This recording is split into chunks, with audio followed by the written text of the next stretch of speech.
This program is designed to provide general information with regards to the subject matters covered. This information is given with the understanding that neither the hosts, guests, sponsors, or station are engaged in rendering any specific and personal, medical, financial, legal, counseling, professional service, or any advice. You should seek the services of competent professionals before applying or trying any suggested ideas.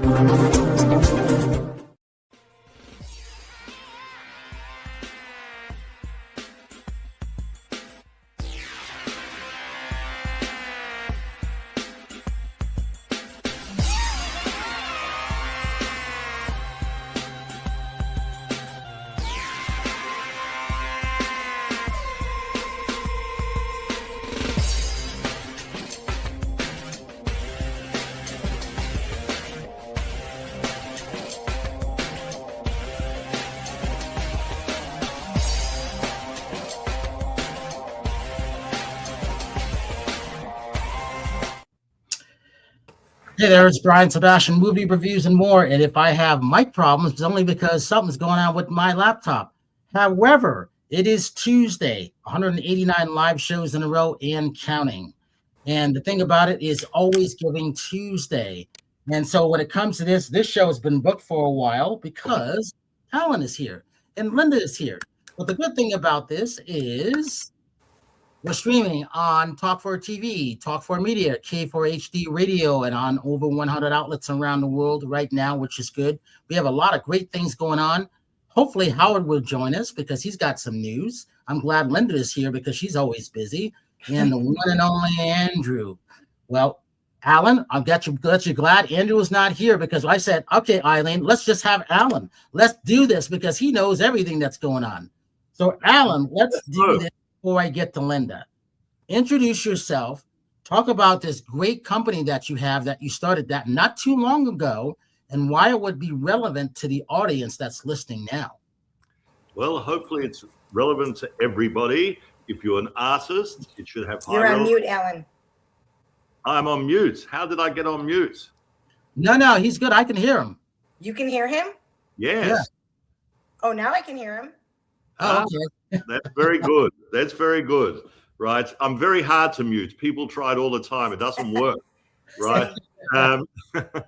So in any event, if you're an artist, you should be quite interested in what we've got to say. If you are a fan, you should be equally interested in what we've got to say. So we started FENIX360. It was actually started before COVID and then COVID interrupted, but we were gainfully employed during COVID, getting what we call artist ambassadors, people that feel passionately about what we do, and we managed to somehow aggregate 7,000 artists, 2,000 of which we actually interviewed, amazingly. But the whole purpose of FENIX is to give a much better deal to artists and a much more engaging platform to fans during in what you might call a digital era. Artists have been badly treated by social media. They get pathetic percentages of revenue. So the first thing we address is we go from single digits revenue to 80% of advertising revenue and 95% of everything else.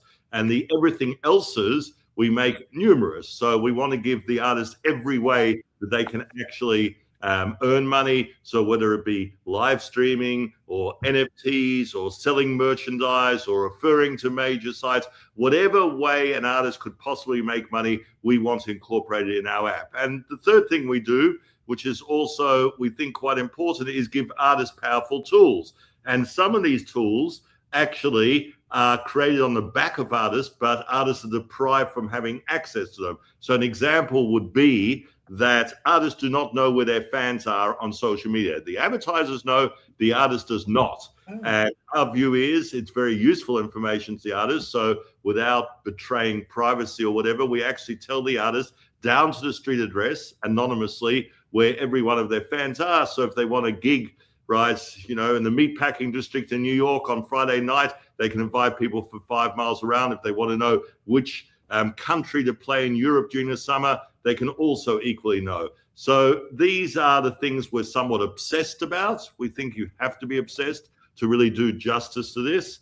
And that's FENIX360.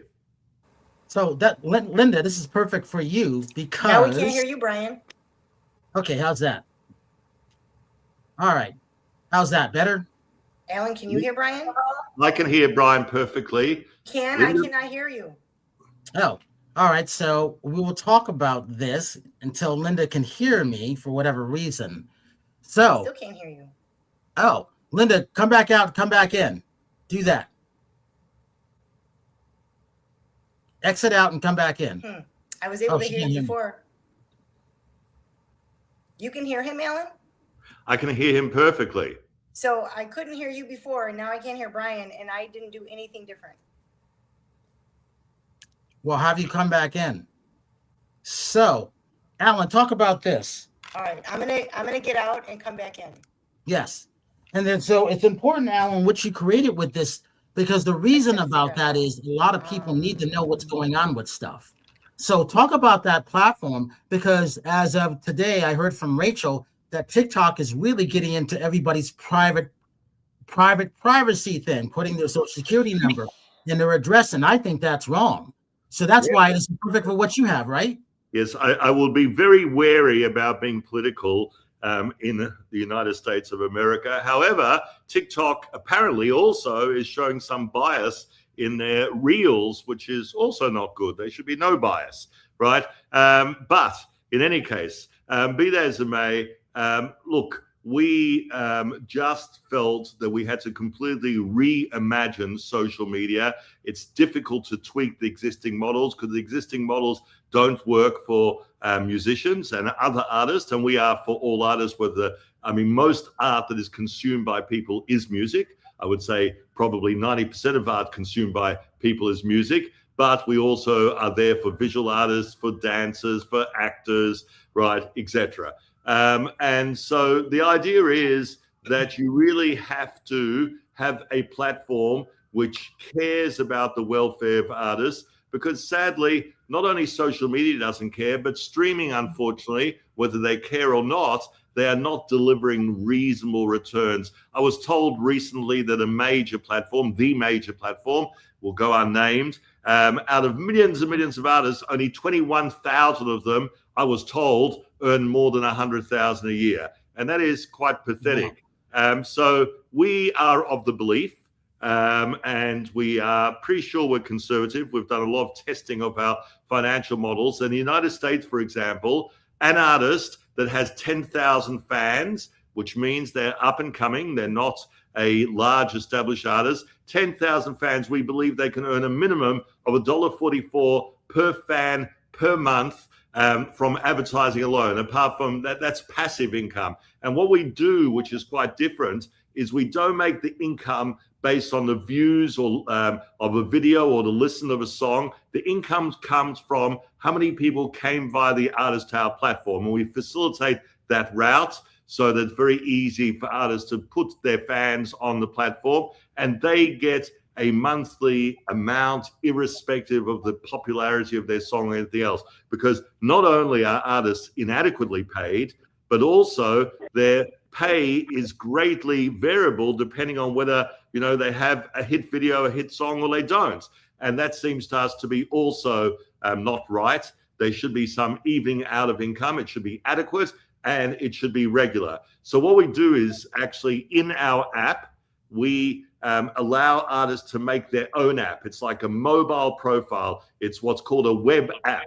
So our app, like all apps, you need to go to the App Store, but app stores don't lend themselves to sharing. So if I'm an artist on an app store, I can't say to fans, here is my app, because all I can say is go to the App Store and get my app, which is much clumsier. But what we do within our app, we give the artists the tools to create their own app, and it's like a profile except it's mobile. So you can put a URL on Facebook, Instagram, wherever you want, and whoever clicks on that URL, sorry, that was my wife calling, and I think she picked me off, and here I am, right? So whatever artist puts the URL on Instagram, Facebook, on social media, whoever clicks on that will instantly get that artist app. Now, we don't expect them to have multiple apps. We expect them to hopefully say, wow, this is great. let's go and download the full app. But whoever comes via that route, in other words, the artist has introduced a fan, that fan keeps on producing money for that artist every month. And as I say, 10,000, we think it's probably about $14,000 in the US. In Indonesia, it's probably 10% of that. It's probably like, so, hold on, Allan. But who pays these artists? Where does the money come from? Very, very simple. Where most of the money on the internet comes from, advertising, right? So that is the passive income. The artist has all sorts of options how they can actively earn income. But if you took the earnings of social media companies and you divided it among artists, right, you would have a similar outcome. It's not like we are creating magical new advertising revenue. It's there. It just doesn't go to the artist. And so what I wanted to know, because Linda is a perfect example. Linda, when I think back to when you first started posting on Twitter back then and Facebook back then, I believe you were one of the early pioneers of someone who had a huge amount of numbers. And Allan, what I'm leading to, I'm going to have Linda introduce herself, followed by Carol, because when you get hacked, your account gets hacked, and all of those followers that you had at that point, when people were told always subscribe, follow, and like. Well, she's done this 3 times. Yeah, she's got over 100 and something thousand followers, but she had over 500,000 followers at one point on just one thing. Can that help someone like Linda, who's an international best-selling author? Yes, I'm not sure of the nature of Linda's hack.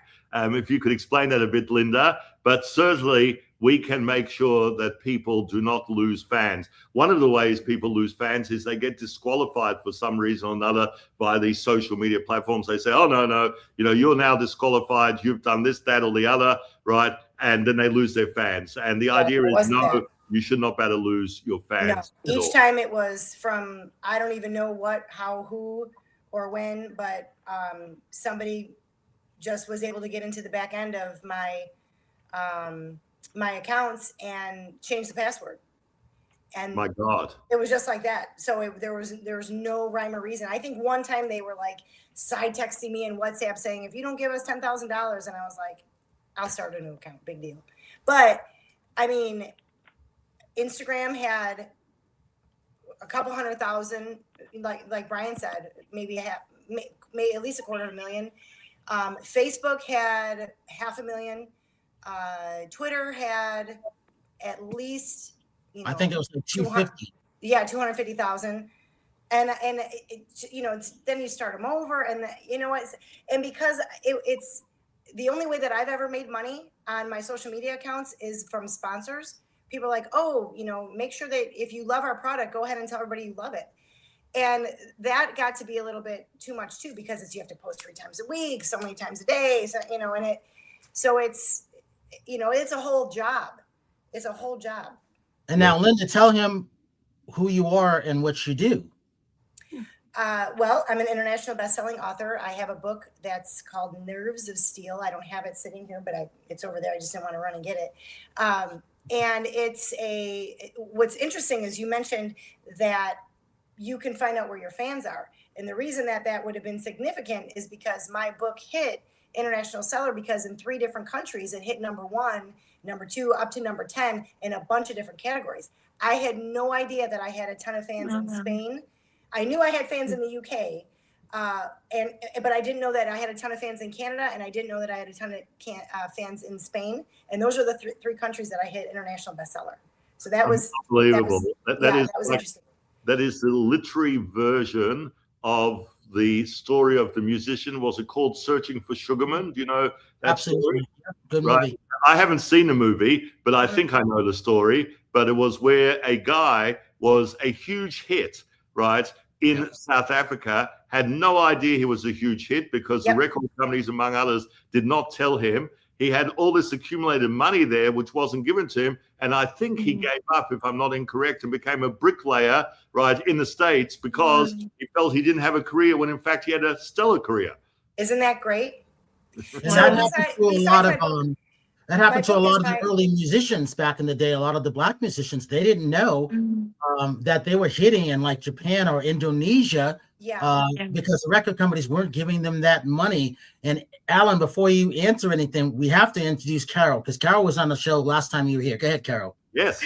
Hi, Alan. It's great to see you again. And, just to hear how things are moving forward for you and what's happening and what you're doing is so incredibly special and appealing for artists. And it's a great reminder for me about that because I've had more and more artists as friends and colleagues come into my life. So it's lovely to be here with you. And with you. Thank you very much to all of you. I figure now that I'm pretty bloody old, as we might say in Australia, right? I'm pretty bloody old that, what's the point of being on this earth if you can't do something worthwhile, right? Yeah. I wouldn't say Phoenix is everything I want to do. It's not. I will have some surprises in coming month with a couple of books I've written, but certainly it's an important thing because the truth is that artists, I happen to be married to a visual artist, a wonderful one, but artists give us such joy and such pleasure, and the notion that we should somehow or another pay them the absolute minimum that is possible is ridiculous, right? Those things that give us joy in life should be well compensated. And unfortunately, the platforms don't see it that way. They don't want to create loyalty to a Linda or Carol. They want to create loyalty to the platform. And their view is that if Linda gets pissed off because all of her fans have disappeared, there's another 100 Lindas. And that view is a really, really corrosive, horrible view, right? It is. It gets exhausting. I mean, I get emails every day of, you've been shadow banned. And I'm like, well, my followers aren't following off. They did at one point, but it's like this game that you're playing, and it does get to be like, is this worth it? For me, my clients aren't so much on social media. I'm there for the visibility, and I appreciate that opportunity. I appreciate the ability to have organic followers and to have free advertising, frankly. But I'm a wealth coach. I'm a science-based coach, neuroscience-based, but I also love the quantum. I'm definitely a scientific hobbyist. And you touched on something important. Even with my love of science or in combination, I am science and spiritual. I feel like science highlights the spiritual, and our visions are divine for us. So you mentioned being older, and wanting to do something good to benefit the planet. I'm right there with you.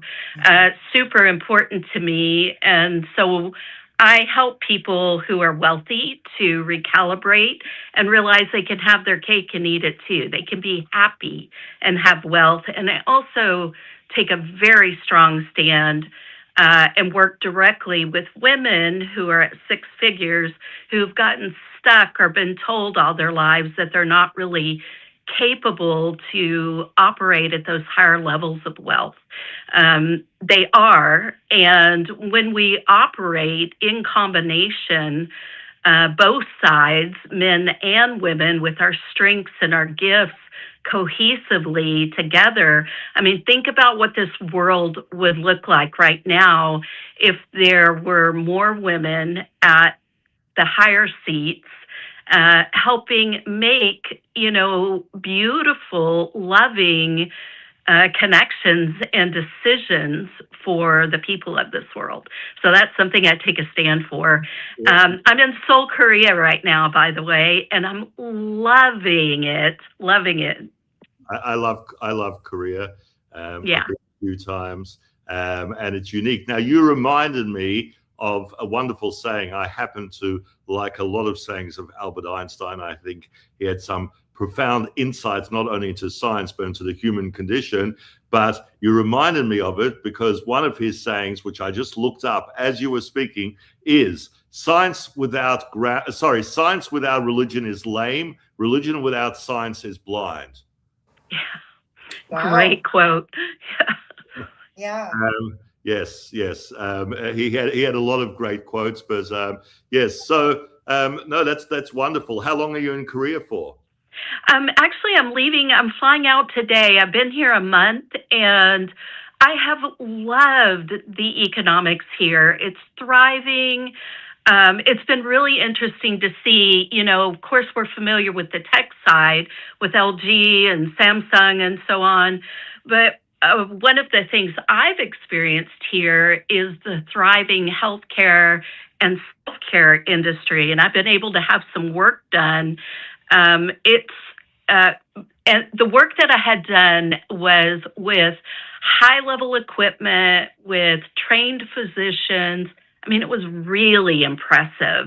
Had an IV here. I get IVs in the States, and this made me feel like nobody's business. I'm like, so I will definitely be coming back to look at more of the healthcare options that are available at a tenth of the cost in some cases.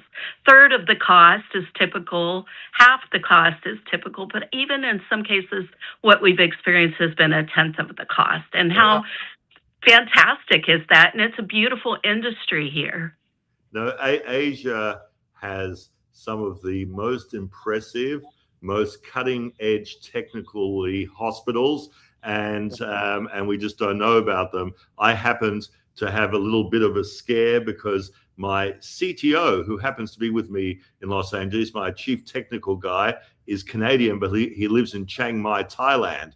And while visiting him, I had a kidney stone attack. And I was very nervous about going into a hospital. And he said, relax, this is the best hospital you'll ever see. And he was right. I went into a Thai hospital. I ended up being there for 2 weeks, which was a hell of a lot of time, on heavy drugs, etc., to kill the pain as they operated on me. But the hospital care was second to none, really second to none. And this hospital happens to be an award-winning hospital, right?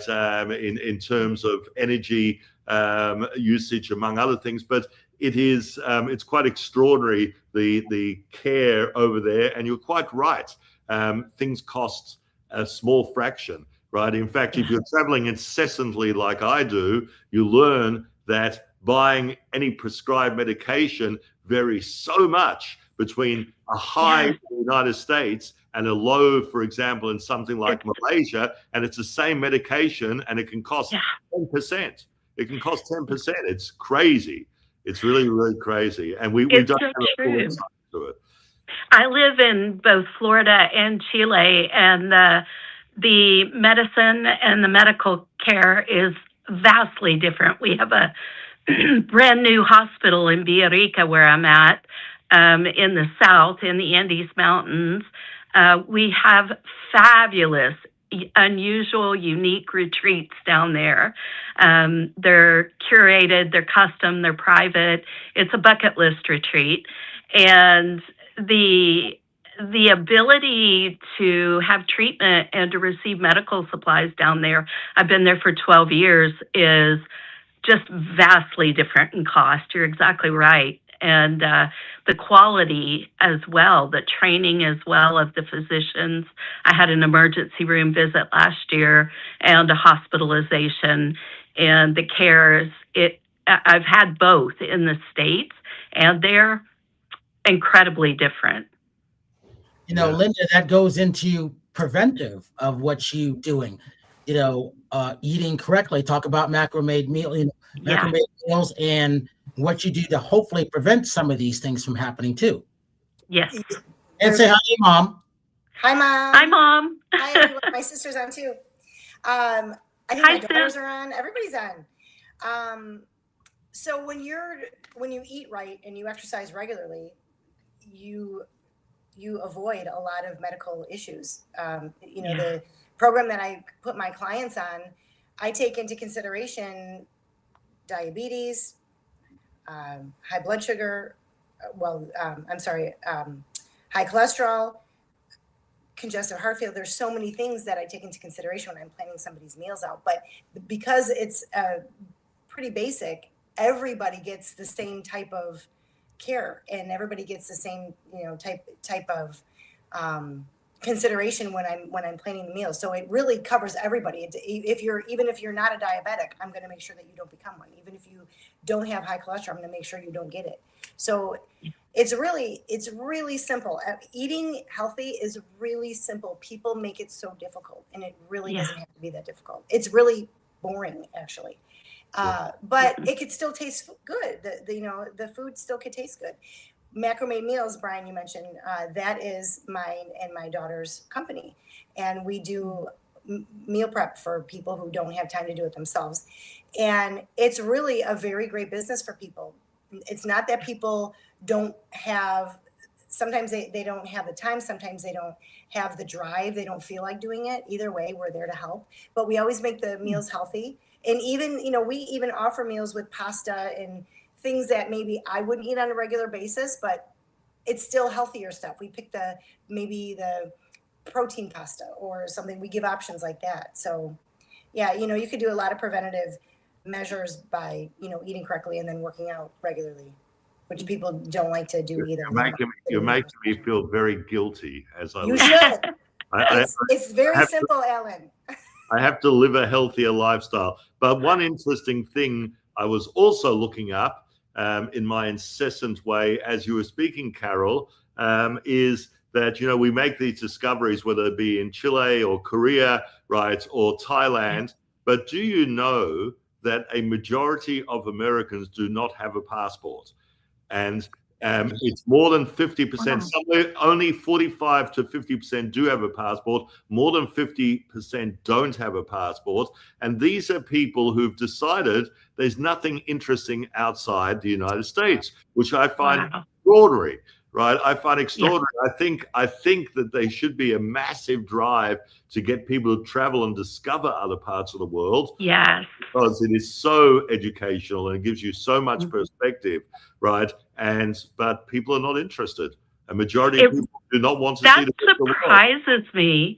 I really appreciate that statistic, because I think one of the ways that Americans are experiencing international travel is with retreats in Bali, in Mallorca, in Greece, and some of these beautiful places. We're in the Andes Mountains in southern Chile, but I had no idea that it was that many people that didn't have a passport. Well, I can tell you why, because, I was talking to someone about it last night. I've always been talking about it, especially on the minority side. They, if I'm in California, right now I'm in Vegas. I'm getting ready to jump on a plane tonight after the show and go back to North Carolina for a week and then come back to Los Angeles for a Grammy stuff. What I've discovered through the years, I started traveling in 1973 as a kid in a drum and bugle corps. And if I hadn't traveled in a drum and bugle corps, I would have never have gotten to 43 states out of 50. There's still those last 7 I want to get to, and I'm going to get to them probably this year. But I've been to 23 countries. To me, that's not a lot of countries. It's not, because the average European goes to every country every 2.5 hours. What I found out is a lot of people, they may not go. Take Chicago, for example. They may not go a 20-mile radius out into, they can go to Wisconsin. They may go to maybe Missouri or Iowa or whatever, but that might be to a football game. But are they really going to museums? Are they going to a state fair? Are they going to the libraries? Are they going to the parks? And the answer is no. And I always felt when I was traveling, you need to experience those things, not just drive through the state, but go to Canada. When I lived in Connecticut, I used to love going to Montreal. I went up to the Olympics, and I still love to do this stuff. But a lot of Mexico, a lot of people, if you're in California, a lot of people go to Mexico, and they'll go to Mexico, and they may, if they're lucky, go to Canada, but they kind of limit themselves. And I have seen that, and I talk about this.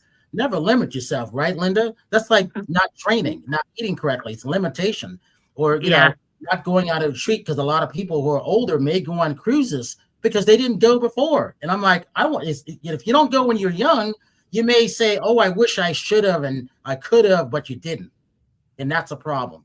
I will tell you, between people that don't wish to travel and myself, somewhere in the middle of that is normal. but I just travel ridiculous amounts at the moment. And I remember that.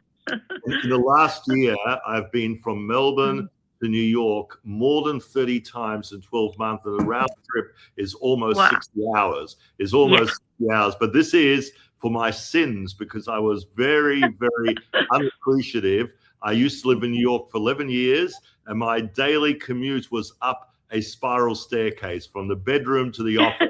And I never appreciated it. So now I've got a 30-hour commute. Wow.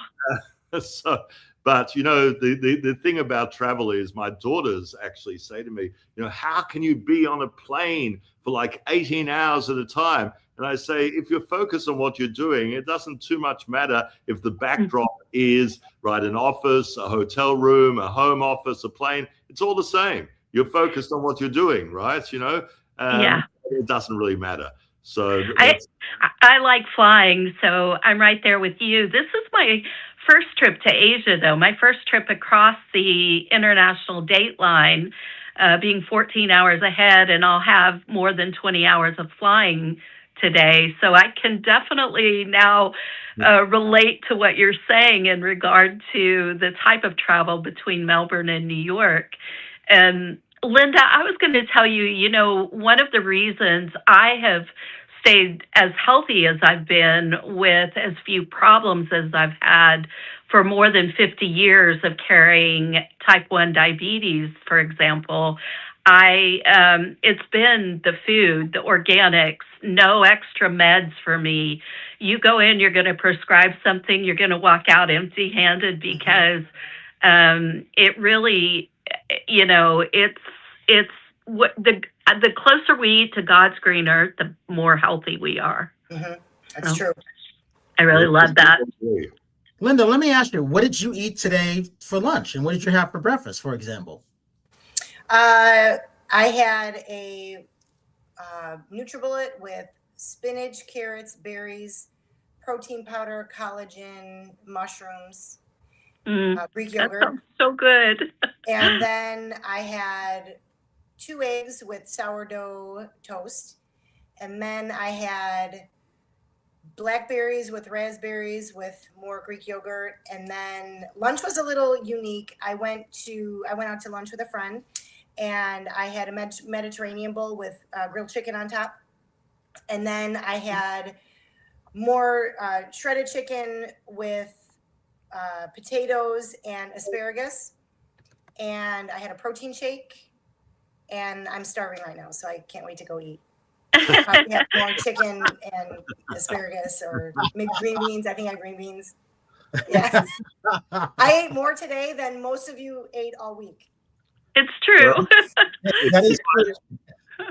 Yeah. If I claim to be a healthy eater, I would be lying to you. But I'll tell you the one thing that has dramatically changed for me. If you grow up in Australia, you eat a lot of meat, right? You just do. Right, because it's sort of almost part of our culture. One of the amusing things is, as vegetarianism increased in popularity in the 70s, in particular, in Australia, they had a bumper sticker campaign, which you could see in all rural areas of Australia, and it was a pricelessly Australian one, right, which was "Eat beef, you bastards," and that was on the back. You saw it on the back of roots everywhere, and it was quite extraordinary. Eat beef. I would love to see the stats on how osteoporosis has risen since everybody became vegans there. Yeah, but the interesting thing is that in my old age, I have, for the last probably 2 years maybe, really started eating a lot of fish, and I love it, and I'm not feeling deprived at all by it, right? I probably have swung meat to fish, about 80-20. It was 20% fish, it's now 80% fish. And that's even better. Yeah, and for me, it just seems like a really easy switch. Yeah. All right, I'm going to show you this clip, and it's a surprise. Let's see this.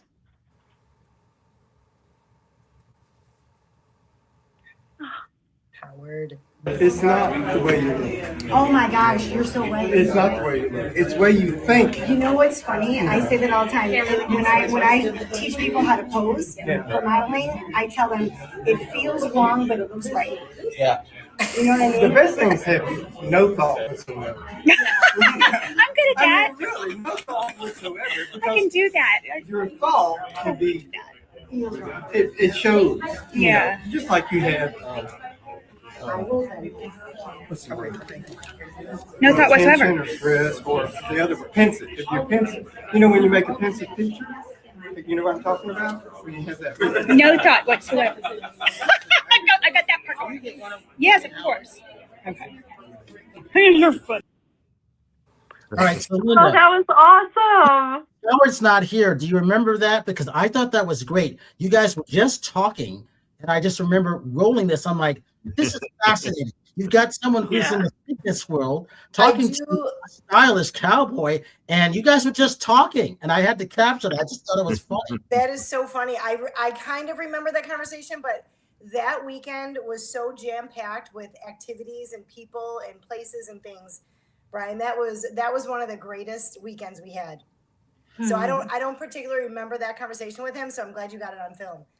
But so Allan and Carol, the interesting thing about that, it was like we brought everybody together in Nashville, Tennessee. We were on panels. Linda had her books, and we were talking about a bunch of things. So it was like one of the few times we all got together. And Howard, you know, he's not here tonight, so I'm sure he's glad because he lost power for 4 days, Carol. And so he today, and then his wife was in the hospital all last week, I found out. Wow. So they had him on the news today, Howard on the news because of his billboard. So he's gotten, Allan, he's gotten a lot more popular than what he was before. We're going to show this in a little bit, but it was one of those things, no matter what he's doing, he's fascinating to people. And Carol and I joke about when you were last on because he had no sound, but it was just a funny show. And this is Howard on the news today. No way. Of what he was talking about. Congratulations to Howard. He's awesome. It's just hilarious of what he does. He could just be walking down the street and then people just start to follow him for no reason. And then they go, we know you from someplace. And he just smiles and says, well, maybe from dancing. Maybe you danced with me one time. Or maybe it's the billboard. Or maybe it's because I'm an interior designer. And it's just fascinating. Look how he rocked that jacket that he had on when he was there with you, Linda. You looked fantastic. And it was in the black and white. Such a good contrast. Every event we went to, he stole the show. If you would have seen my outfits for that weekend, I thought I was going to be stealing the show. I walk in the room feeling so great, and then Howard walking, I'm like, wow, I just got shown up by Howard. I mean, he looked so fantastic. So fantastic. I love it. And that's the case. When Linda walks into a room, you know she's going to be the star of the room. No, Howard. That's why it was fun talking to him. It was like I wasn't even there. I love that. Hey, Allan, talk about this. Phoenix 360, is it just for musicians or someone like Carol and Linda, can they be a part of that too? And anybody that has an audience, particularly if it's a loyal audience, that's even better, can actually participate. We've now been approached about sporting stars, life coaches, you name it, right? Wow. And the beauty is that you can create your own app in about 20 minutes. Obviously, you can spend more time if you wish, but the tools are within the app to create your own app. And if for some reason you find it challenging, some people are a little bit, of technophobes. They don't really want to touch an app. Right, I see a hand going up there. If you are technophobe, we'll do it for you. So now, do you take a percentage of what the pay is, or do you take an hourly pay? How do you do that? Okay, so first of all, there's no charge to get an app. Second of all, you get 80% of the advertising, and every other type of sale in which you're involved, you get 95%. We keep 5%. So I love that. Yeah, would that be something that would be a good thing for the high-end travel that I'm involved with the retreat. Absolutely, absolutely. I'd love to speak to you offline about high-end travel. My partner, Lance Ford, he calls me iTour.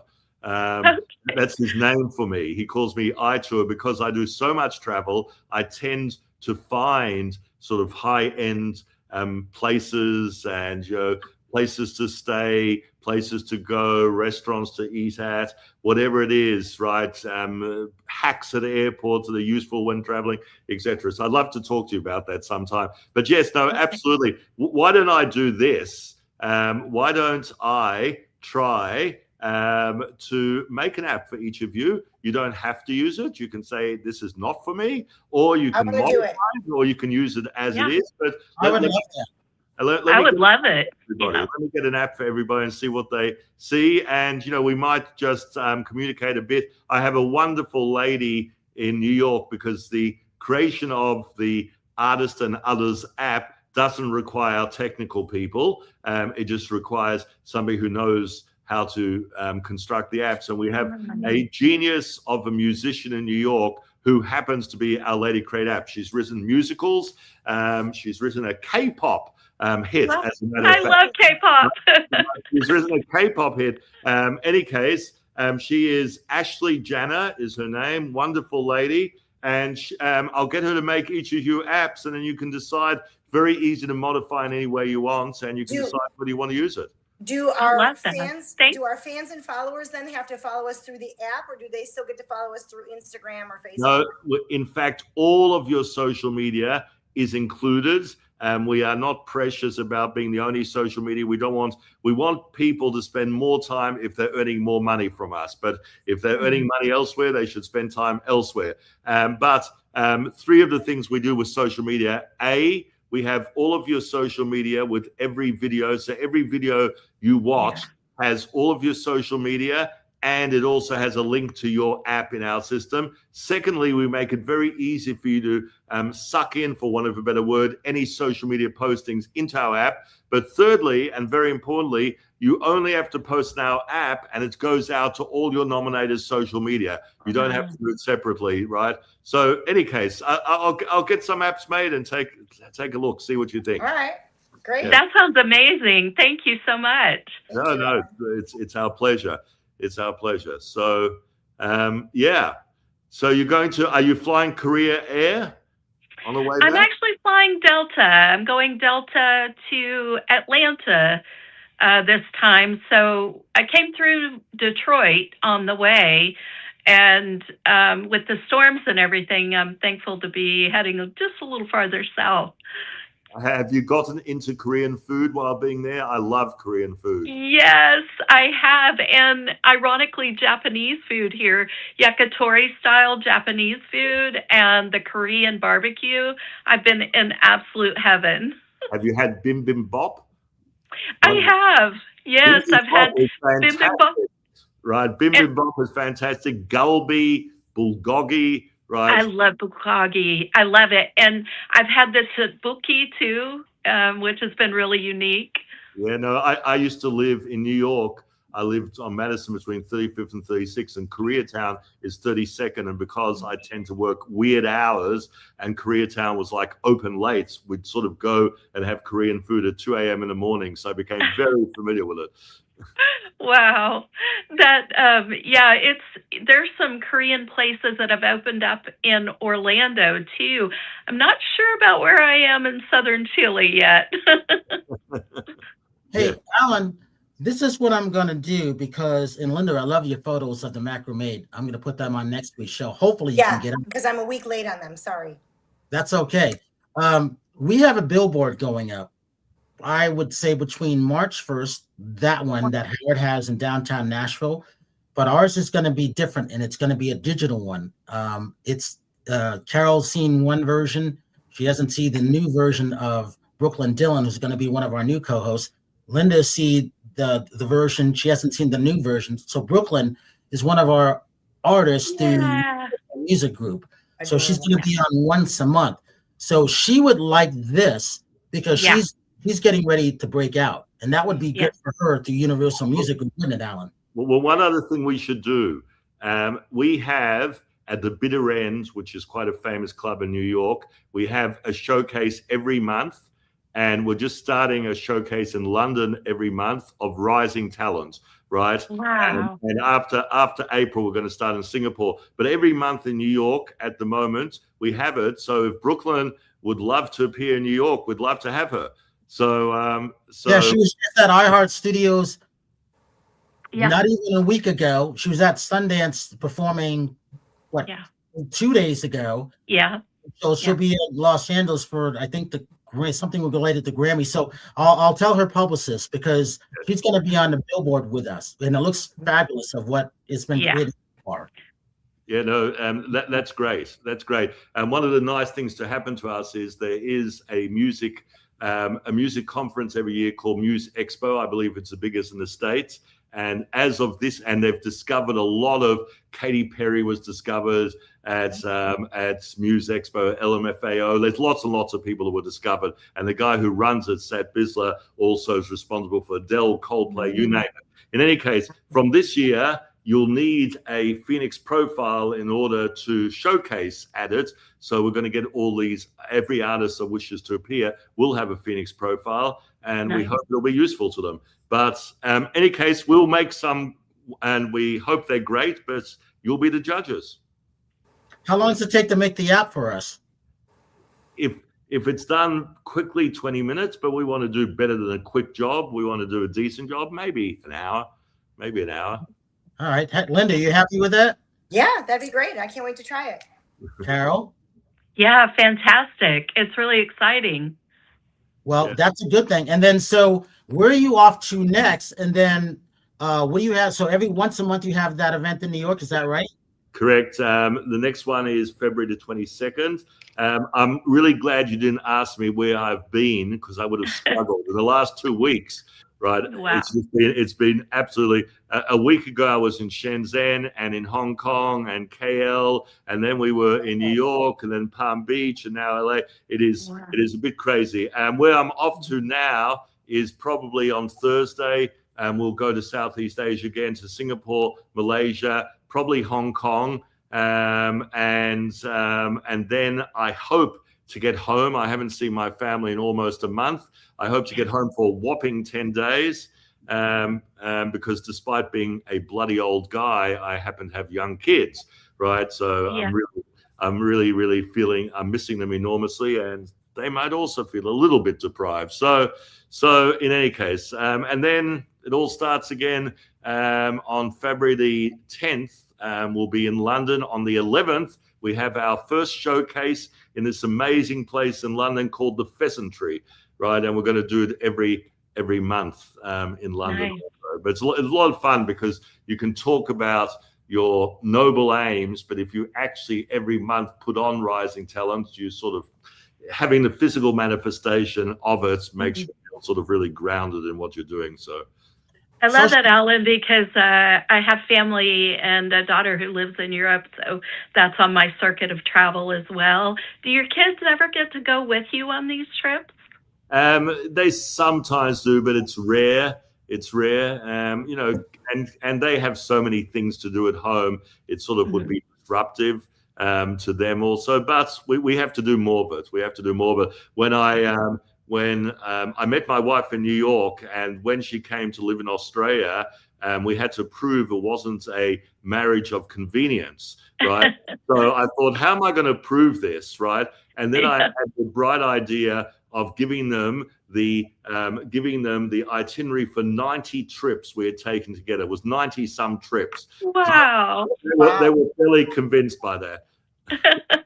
Hey, we got about 90 seconds left. Linda Steele, give your social media links and talk about aging evolution, because I talked to Phil about it yesterday. He's excited about these things. I'm pushing him in a different direction. He's probably listening right now. Oh, okay. Linda Steele Wellness is where you find me. I'm on LinkedIn, I'm on Instagram, and I'm on YouTube. And Aging Evolution, we start filming this March. And I'm not sure exactly who our headliner is going to be. I'm going to be in one or two different documentaries. Do I get to say who that? I probably shouldn't say who the headliner is. Not yet. Not yet. but it's exciting. So we start filming Very exciting. March 25th, 26th, and I can't wait. It's going to be great. And so for Allan, your next trainer is right next to you, and she can do you virtually. Yeah. Yeah. Yeah, that's right. I mean, Linda, what you're doing is so exciting and inspirational. You can find me at Carol Register across all platforms. My handle on IG is NeuroCoach Carol. And if you are interested in a bucket list retreat to completely recalibrate and then an integration system that follows, I would love to speak with you. We take really good care of our people. And Allan, so you need that. So you'll be going there soon because you know someone. We bring family? Absolutely. Okay. Yeah. Okay, I'm interested. Allan, real quick, social media links for Phoenix. Yeah, FENIX360. You can go to the website, FENIX360.com. You can go to the Apple App Store, right, to Google Play Store, and download the app. And thank you so much, Brian. Yeah. Oh, yes. So the good thing is we get to go to some of these places depending where everybody is. So I would go to New York for that, and I'll tell Eileen I'll go because Carol was supposed to go to New York, so now we got to go to New York for these things. You got to come. You got to come. That's right. We'll That's right. And especially with Brooklyn, right? Absolutely. Yeah, I'm gonna let her know tonight. So we're out of time. So I always say this. Thank you for everybody. Always subscribe and like and follow now, because now I can say that because we already have the viewerships, which I'm very happy about. And I always say this: have a good night tonight, a better day tomorrow. You see someone without a smile, please give them one of yours because the world needs it. I'm Brian Sebastian. You are Movie Reviews and More, and we will see you next week. Thank you.